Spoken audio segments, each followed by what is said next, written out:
Shabbat Shalom.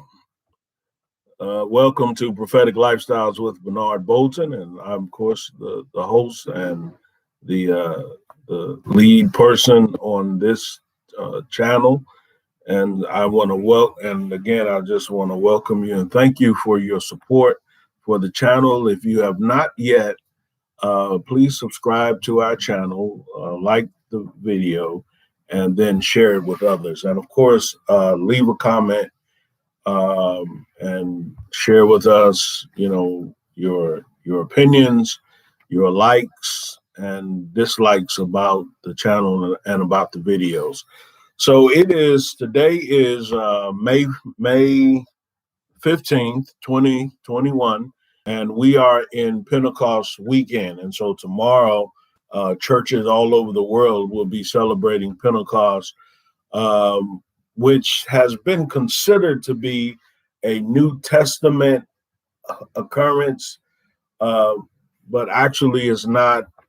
Israel celebrated Pentecost as one of the feasts that the Lord appointed to them, going all the way back to Exodus 20, when the Lord founded Israel as a nation, and He told them 3 times a year they were to meet with Him.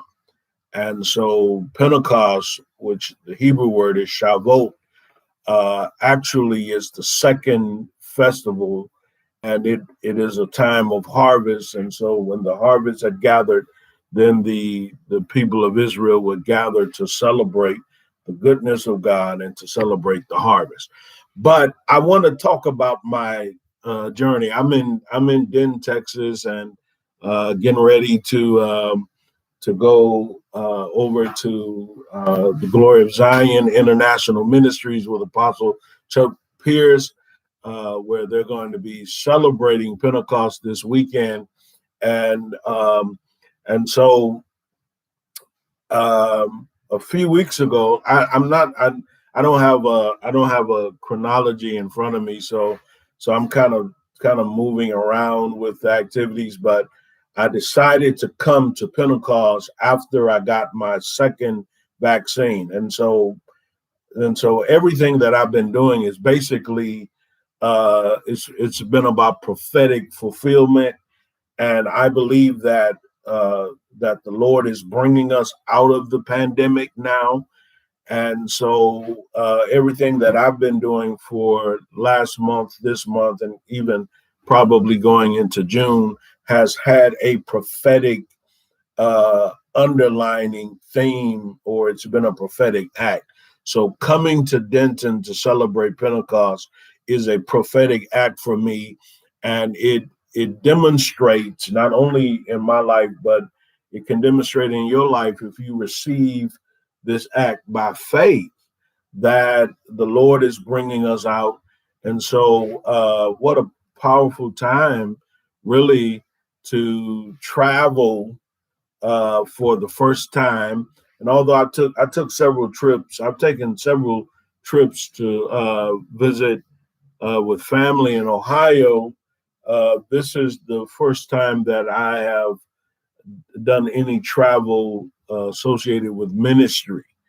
And so after I got my second vaccine shot as a prophetic act and an act of faith, I purchased an airline ticket to travel from Atlanta to Dallas and to be here this weekend for Pentecost.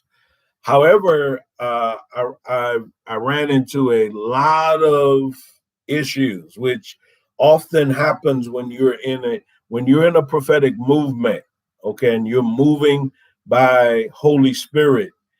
There will come times when you're gonna run against some issues. Not that the Holy Spirit is creating the issues, but that is just simple. I don't even believe it's the devil that's trying to stop me. So for everybody, well, that's the devil trying to stop me. No, I just believe that in movement is not always easy, and it's not always predictable. And so we plan our steps, we plan our trips, we plan our actions, but then there are times when those actions will not it will not happen the way we plan, but God always has another plan if we just seek Him, or even if we depend on the wisdom that He has given us. Because as we mature as believers, the Lord really wants us to be more consistent in trusting the mind of Christ that operates in us, and Holy Spirit who operates in us through the spirit of wisdom and revelation. Okay. And so I got my airline ticket to come to Dallas. And yesterday I drove to the Atlanta airport, and I was going to park my car in long-term parking, and I was going to then get on my flight and travel to Dallas. Well, I ran into some issues. And my first issue was because of the car rental shortage, which I didn't know about uh, until a friend mentioned it to me, and then I did my own research uh, through Google.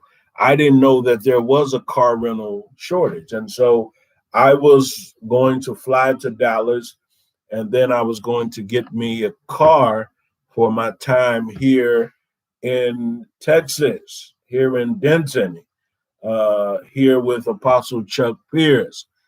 And so I got a call from the rental place that they didn't have any cars, and they suggested that I not come when I arrived at the Dallas Fort Worth airport. They suggested that I not come to their facility to get my car because they didn't have a car for me. So that was the first obstacle that I had to overcome. And I created another plan. I thought of some alternatives. I would get an Uber from the airport to Denton if necessary. Then I would use Uber or Lyft to get from my hotel to Glory of Zion. So no problem.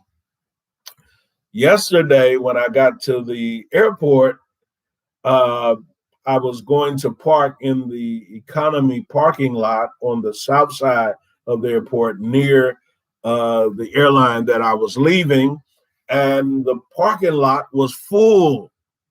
Okay. The parking lot was full. So then I tried to get into the daily parking lot, and that parking lot was full. All right. So then I drove to the other side of the Atlanta airport, and the same situation. All of the parking lots were full. There was nowhere for me to leave my car. So while I'm sitting there contemplating what to do I go back home, cancel the trip? Do I drive to another city and just enjoy the city?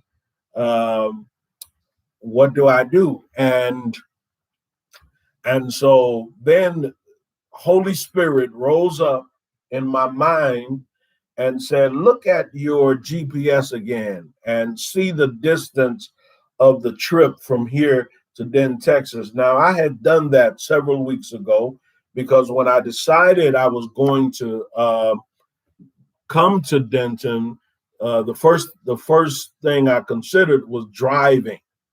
And I'm a driver. I love driving. Matter of fact, the Lord has given me a new grace and a new energy for long distance driving where I rarely get tired. I got for driving here, I got tired maybe one time. It lasted about 10 seconds. And so there's this new grace on me for long distance driving where I am not even tired throughout the trip.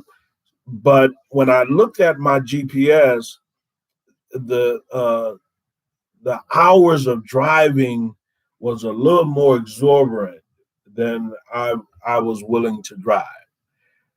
And so yesterday, when the Spirit led me back to the GPS, and I looked at it, and it was it wasn't the same number as I had seen a few weeks ago. Now, sometimes what happens with me is when I'm tired, I misread.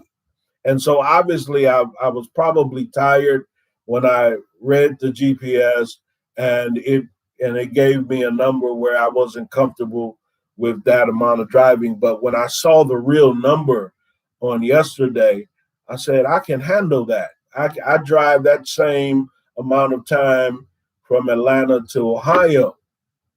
And so at that moment, I heard the Spirit say, "You can drive." It was a confirmation of my decision to drive, and so I left the Atlanta airport and got on either, I want to say 80. It wasn't. It might have been 85. Yeah, 85 until I got to 20. I think I got to Interstate 20 in Alabama. I'm not exactly sure. And so I text my mentor, Apostle Teresa, and told her what I was doing. And she wrote me back and said, "What a great adventure." And that's what it was. It was a great adventure. And so I got here late last night because I got stuck in traffic in Dallas, but I'm here. And so I hope that this encourages you, for you that are on journeys, whether it's geographic or physical or spiritual or relational or whatever. I just wanted to encourage you with this video, and I wish I had time to try to connect with some of my friends and some of our subscribers who live in the Dallas area, but I'm only going to be here for a few days, and so that's where we are. So if you're going to be at Glory of Zion today, I would love to see you. I would love to meet you. I would love to talk to you, and if not, then God bless you. Join us tomorrow. We will be celebrating Pentecost, Renaissance Prophetic Network, which I head as the lead apostle.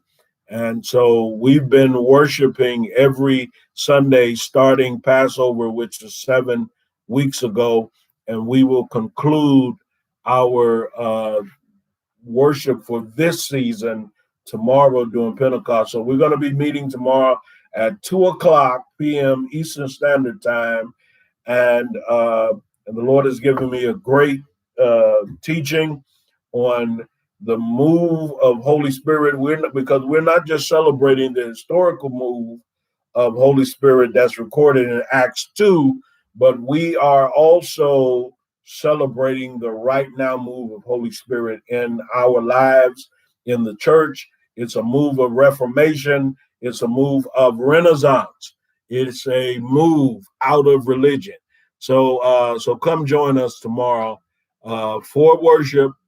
And we always take communion.